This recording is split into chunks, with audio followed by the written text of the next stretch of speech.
कलावती अपने बेटे और बहू के साथ हंसी खुशी रह रही थी।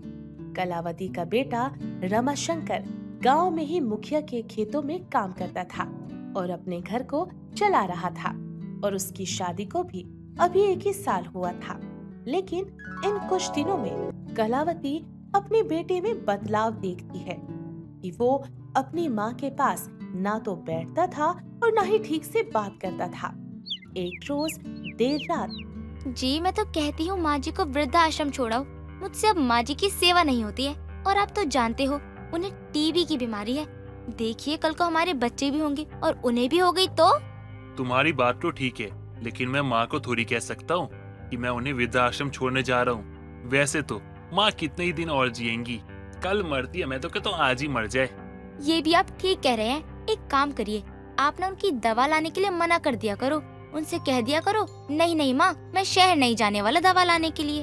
हाँ हाँ, तुम सही कह रही हो, मैं मना कर दिया करूँगा। चलो अब सोना भी है, बहुत रात हो चुकी है। कलावती ये सब सुन रही थी। उसकी आंखें भरी हुई थी, लेकिन वो मजबूर थी और अपने इकलौते बेटे को ऐसी बातें करते सुन कलावती अब और भी ज्यादा बीमार रहने लगी। ऐसे ही समय बीत रहा होता है।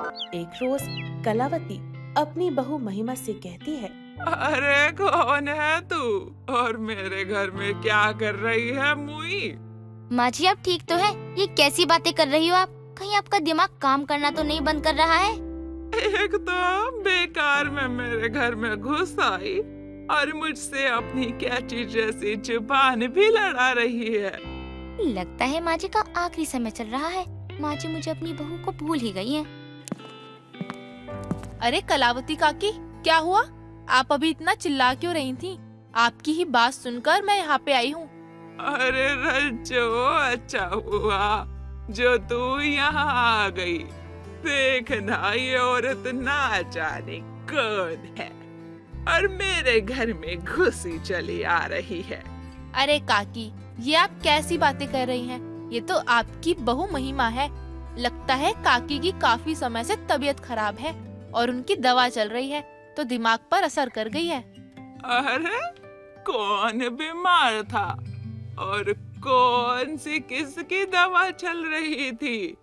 कहीं तू मुझे तो ये सब नहीं कह रही ना? देख रज्जो, बीमार तो वो होते हैं जिनकी उम्र हो जाती है। मैं तो अभी भी जवान हूँ। महिमा अपनी सास की ऐसी बातें सुनकर समझ जाती है कि उसकी सास अब चीजें भुलाने लगी है। मतलब अब वो जल्द ही परलोक सिधारने वाली है। महिमा अब कुछ समय तक अपनी सास के सामने नहीं आती, लेकिन जब देर शाम काम से रमाशंकर आता है तो कलावती अपने बेटे को कहती, आ गया मेरा लल्ला, जा बहू को बोल कि चाय बना देगी और एक कप मुझे भी दे दे। लगता है माँ जी को याद आ गया कि उनकी एक बहू भी है। मैं तो डर ही गई थी। अरे महिमा कहाँ हो? अरे चाय बना दो, मेरे लिए भी और माँ के लिए भी। अभी तक तुमने माँ को चाय नहीं दी क्या? अरे क्या बताऊँ, माँ जी आज तो मुझे भूल ही गई थी। आपकी माँ की जैसे जैसे उम्र हो रही है ना, उनका दिमाग काम करना बंद कर रहा है। अभी उन्होंने मेरा नाम लिया तो मैं अपने कमरे से निकली हूँ। ये क्या बात कर रही हो तुम? माँ को भूलने की बीमारी हो गई? ये तो बड़ी अजीब बात है।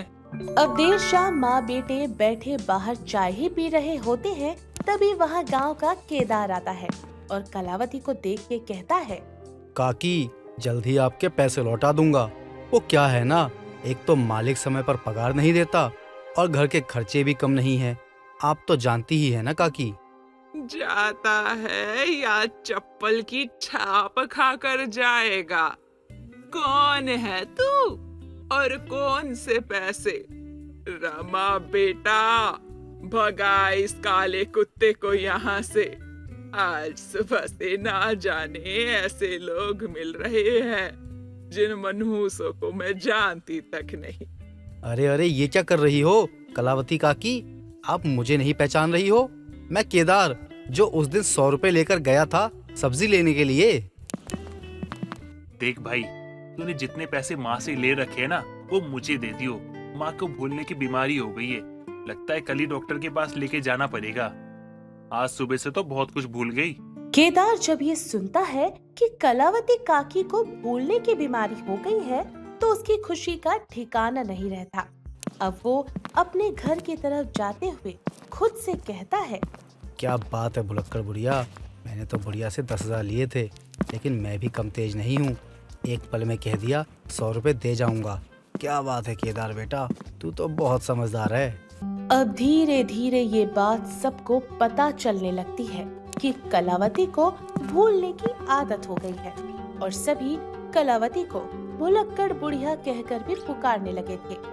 एक रोज कलावती अपने आंगन में बैठी होती है, तभी वहाँ केदार आता है और कलावती से कहता है, कलावती काकी क्या हुआ, सब ठीक तो है ना? अब आपकी तबीयत कैसी है?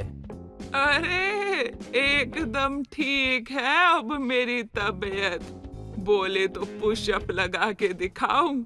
तू है कौन और किस काम से आया है यहाँ पर? लो, अब भी कलावती काकी मुझे पहचान नहीं रही हैं। अरे कलावती काकी, कोई बात नहीं, लेकिन मैं आपसे ये कहने आया था कि मैंने आपको जो 20,000 रुपए दिए थे उसे आज 2 महीने हो चुके हैं और आप उन पैसों को दे नहीं पाई हैं, तो मैं आपके खेत का हकदार हूँ। अरे पैसे? कौन से पैसे?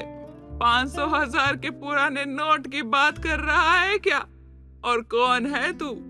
और एक बात बता, तेरा बाप यहाँ छोड़ गया था या तेरी माँ? मुझे पता था कि आप जरूर मेरा दिया हुआ कर्ज भूल जाएंगी, इसलिए मैं अपने साथ रज्जो भाभी को लेकर आया हूँ। रज्जो भाभी, बताओ जरा कलावती काकी को और महिमा भाभी को कि मैंने आपके सामने ही कलावती काकी को 20,000 गिनकर कैश दिया था। हाँ हाँ, मेरे सामने की ही बात है। कलावती काकी ने केदार से पूरे 20,000 रुपए लिए थे। सुन लिया ना, बस मैं आपको यही बताने आया था कि अब से मुखिया जी के आम के बागन की तरफ वाला आपका खेत मेरा है, जब तक मुझे अपने पूरे पैसे नहीं मिल जाते तब तक।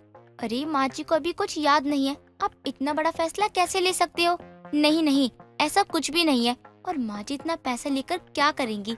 अगर वो इतने पैसे लेती तो हमें जरूर बता देती।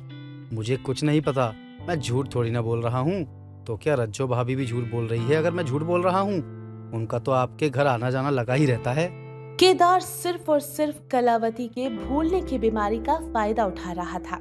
जब देर शाम रमाशंकर घर आता तो उसकी पत्नी रमाशंकर को सब कुछ बताती है। नहीं नहीं नहीं, ऐसा नहीं हो सकता। माँ इतने पैसे का क्या करेगी? मैं मान ही नहीं सकता कि माँ इतने पैसे उस लीचर केदार से लेगी जो खुद 100 रुपए लौटाने आया था।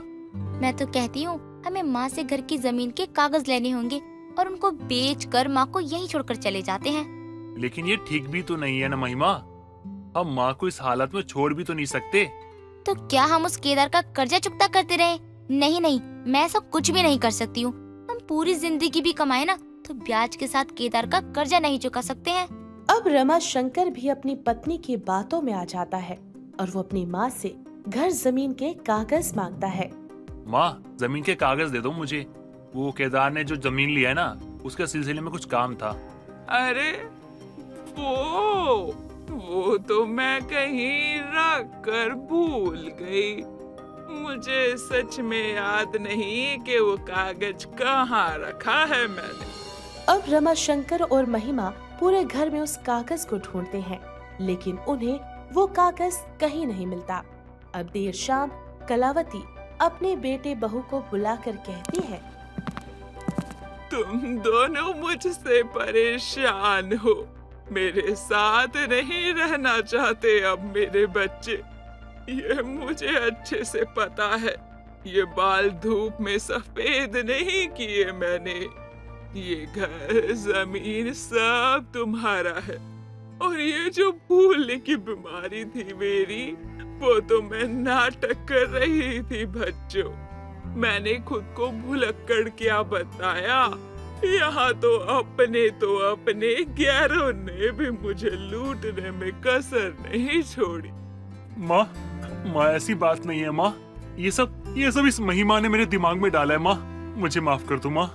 मैं तुझसे नाराज नहीं हूँ रमाशंकर, बल्कि मैंने इतने दिनों में सबके चाल ढाल रंग रूप देख लिए। क्या बातें चल रही हैं? और काकी कैसी हो? काले घनघोर अंधेरे से घिरी हुई हूँ। क्यों रज्जो, तेरा इस बुढ़िया ने क्या बिगाड़ा जो केदार के साथ मिलकर ये सारी चाल चली तूने? बता। आप ठीक हो गई काकी? मुझे माफ कर दो। ये सब केदार ने मुझे बोलने को कहा था और इसके लिए मुझे उसने पैसे भी दिए थे। कलावती जब सबकी सच्चाई सामने लाती है तो जिसने भी कलावती के भुलक्कड़ होने का फायदा उठाया, सबको ही अपने किए पर बहुत शर्मिंदगी महसूस होती है।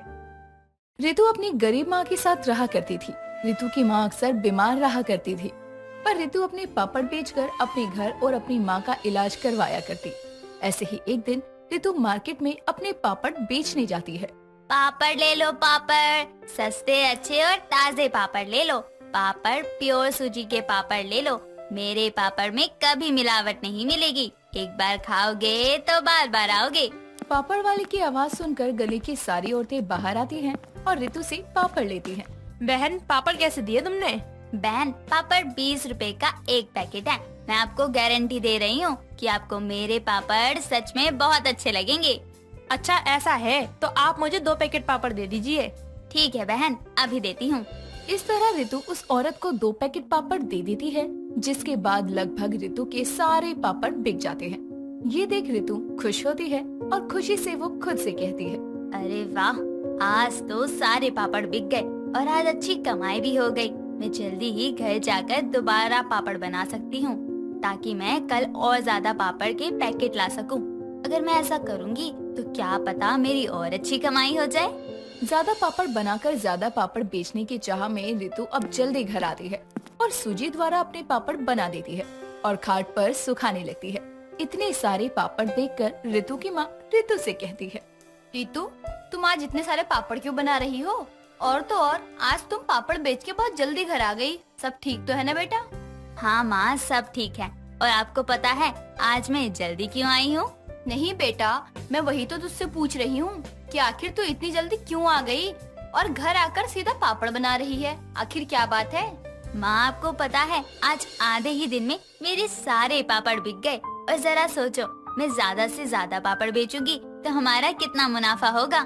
रितु की बात सुनकर रितु की माँ खुश हो जाती है और वो भी अब रितु की मदद करने लगती है। ऐसे ही समय बीतता है। रितु अपने पापड़ों को एक चौराहे पर बेचने लगती है। रितु के पापड़ दिन प्रतिदिन बिकने लगते हैं। ऐसे ही एक दिन रितु अपने चौराहे पर खड़ी होकर पापड़ बेच रही थी। तभी वहाँ पर एक बहुत अमीर आदमी आता है और उससे पापड़ खरीदते हुए कहता है, ए लड़की, ये पापड़ कैसे दिए तूने? साहब, 20 रुपए का एक पैकेट देती हूँ मैं। आप मेरे पापड़ खा गए देखिए, इतने अच्छे पापड़ हैं, सच में बहुत ही लाजवाब हैं। आप इसको एक बार खाएंगे ना तो मैं दावे के साथ कह रही हूँ कि आप ये पापड़ बार बार खाएंगे। अच्छा ऐसा तो 4 पैकेट दे दो जरा मेरे को भी, मैं भी तो देखूं तुम्हारे 20 रुपए वाले पापड़ कितने लाजवाब है। उस अमीर आदमी की बात सुनकर रितु उसके लिए 4 पापड़ के पैकेट को पैक कर देती है। आज भी रितु के पापड़ काफी अच्छे बिके थे। वहीं दूसरी तरफ अब वो आदमी जैसे ही उस पापड़ को तल कर खाता है, वैसे ही उसे एलर्जी हो जाती है और वो हॉस्पिटलाइज हो जाता है, क्योंकि वो काफी अमीर आदमी था। इसीलिए ये खबर पूरे मीडिया में आग की तरह फैल जाती है।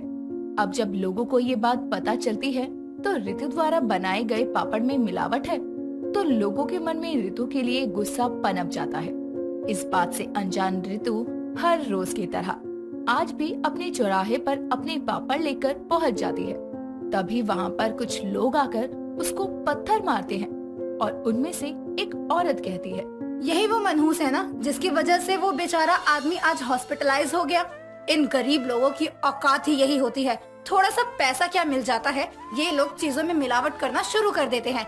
मारो इसको, छोड़ना मत। इसकी वजह से वो बेचारा आज हॉस्पिटल में पड़ा हुआ है। लोग उसको पत्थरों से क्यों मार रहे थे? आखिर उसने ऐसा क्या किया था जो लोग उसे पत्थरों से मार रहे थे? बस यही सवाल वो लोगों से करती है। आप लोग मुझे पत्थरों से क्यों मार रहे हैं? आखिर मैंने ऐसा भी क्या कर दिया जो आप लोग मुझे पत्थरों से मार रहे हैं? क्या कर दिया? अरे तुम जैसे भिखमंगे लोग चंद पैसों के लिए किसी की भी जान ले सकते हो। क्या मिलाया था तूने उस पापड़ में जो आज वो आदमी हॉस्पिटल में है? आखिर तूने ऐसा क्यों किया? क्यों मिलावट करी तूने उस पापड़ में? क्या हम लोग तुझसे पापड़ नहीं लेते थे या फिर तुझे इस गांव से निकाल रहे थे? मैंने कोई मिलावट नहीं की है, पर मुझे नहीं पता वो आदमी हॉस्पिटल क्यों गया और क्यों एडमिट हुआ। ऐसा भी तो हो सकता है ना कि उसे कोई एलर्जी हो। एक तो चोरी, ऊपर से सीना चोरी। देख रहे हो भाई और बहनों, कैसे जुबान लड़ा रही है मिलावट करके। लोगों का आक्रोश ऋतु को लेकर बढ़ता जा रहा था। तभी वहाँ पुलिस आती है और सभी के सामने उसको पापड़ बेचने से मना कर देती है। सीधे शब्दों में कहें तो पुलिस उसके पापड़ को बैन कर देती है। बेचारी गरीब पापड़ वाली के पास अब कोई चारा नहीं बचा था और वो उदास होकर अपने घर चली जाती है। ऋतु को उदास देखकर ऋतु की माँ उससे कहती है, क्या हुआ ऋतु, तू इतनी उदास क्यों है? कोई बात है क्या? माँ, सब खत्म हो गया। पर हुआ क्या बेटा, कुछ तो बता। ऋतु अब अपनी माँ को सारी बात बताती है। ये सारी बातें सुनने के बाद ऋतु की माँ को बहुत बुरा लगता है, पर अब वो करती भी तो क्या करती। उनके पास कोई और दूसरा चारा नहीं था।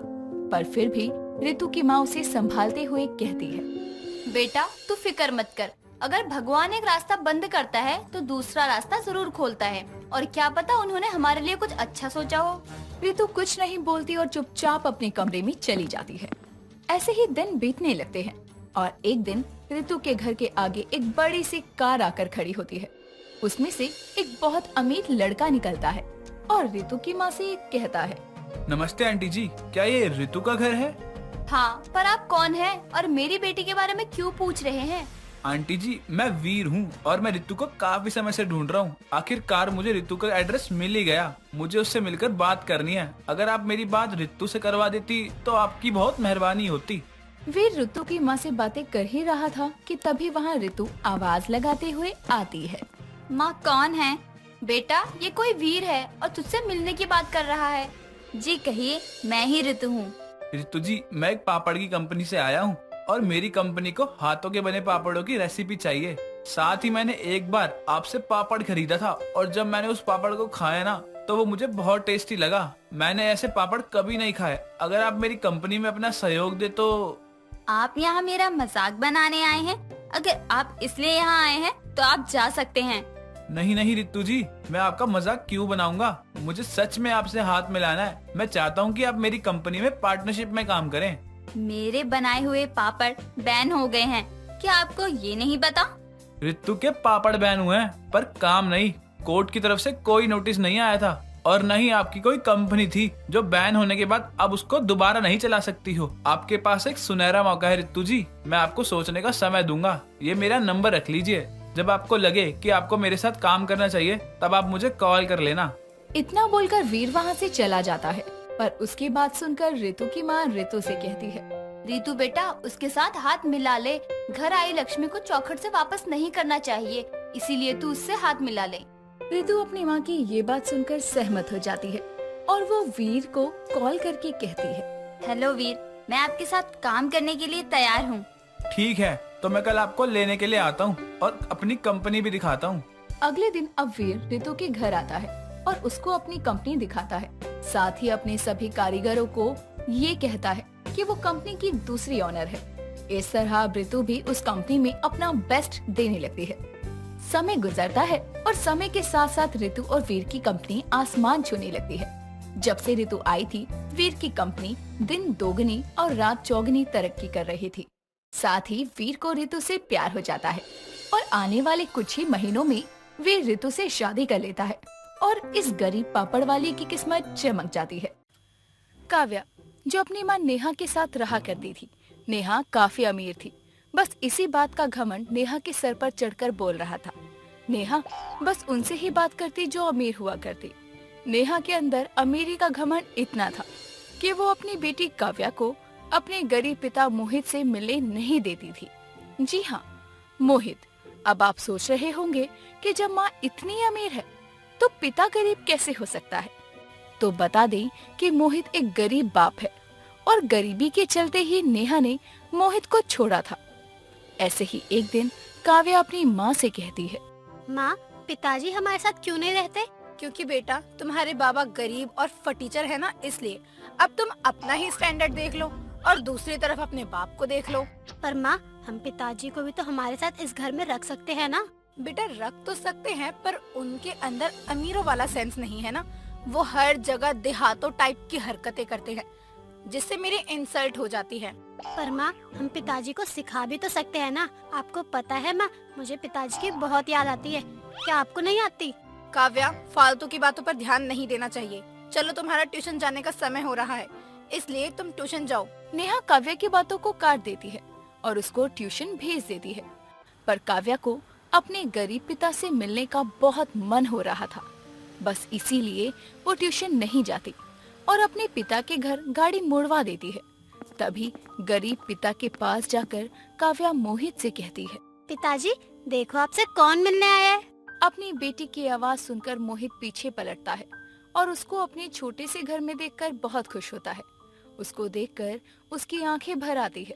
मोहित अपनी बेटी को गले लगाकर आंखों में आंसू लिए बोलता है, बेटा तुम यहाँ? आज तुम्हारी अमीर माँ ने तुम्हें यहाँ आने दिया क्या?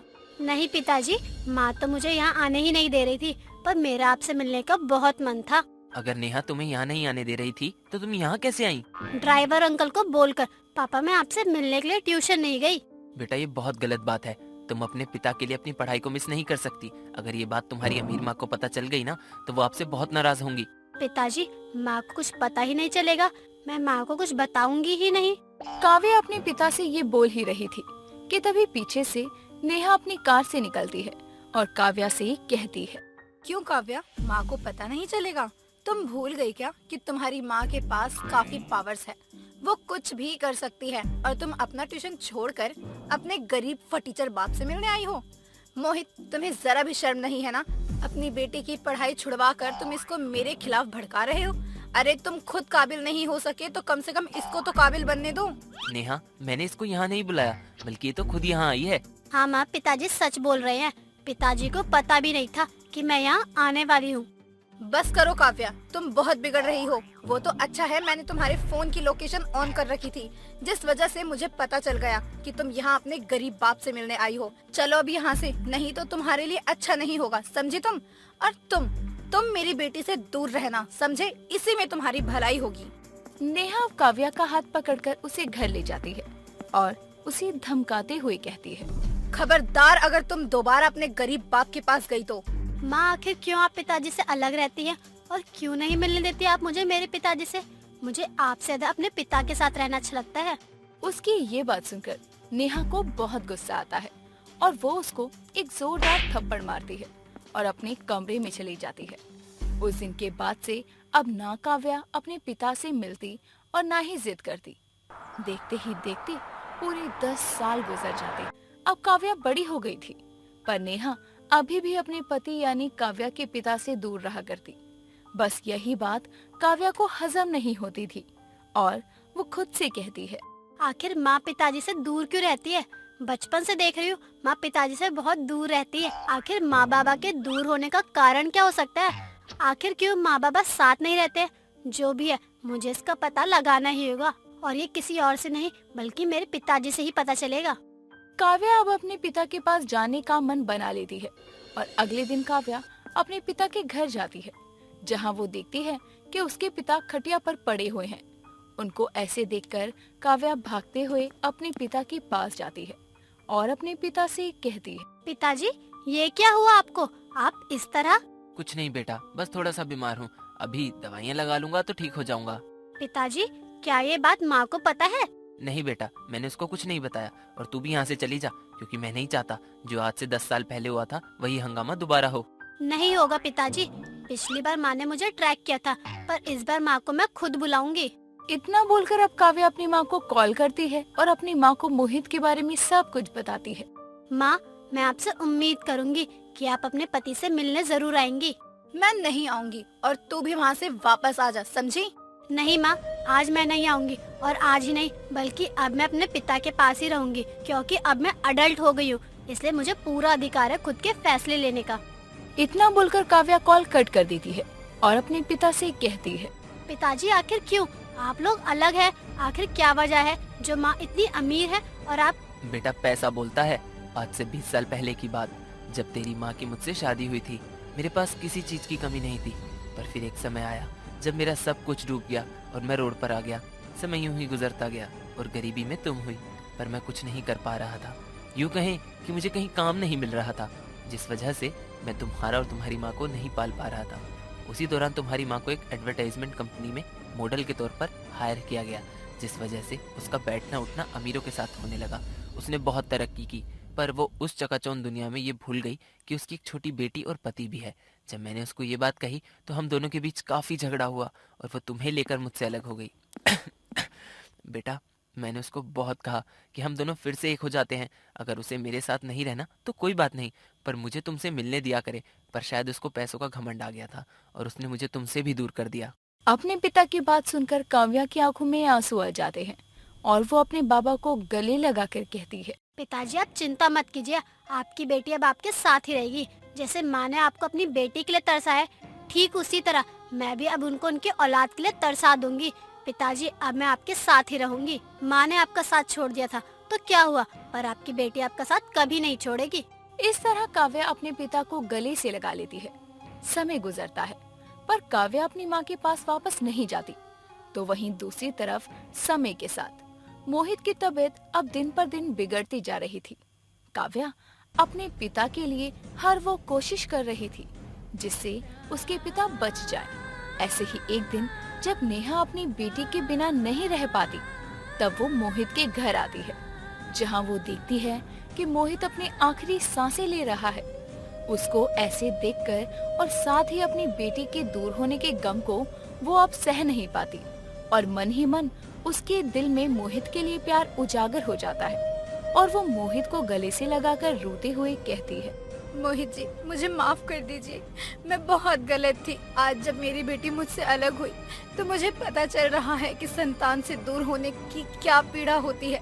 केवल 1 महीने में मैं अपनी बेटी के बगैर नहीं रह पा रही थी। मुझे आज समझ आ रहा है कि बिना संतान जीवन व्यर्थ है। मैंने आपको आपकी बेटी से इतने साल दूर रखा, हो सके तो मुझे माफ कर दीजिए।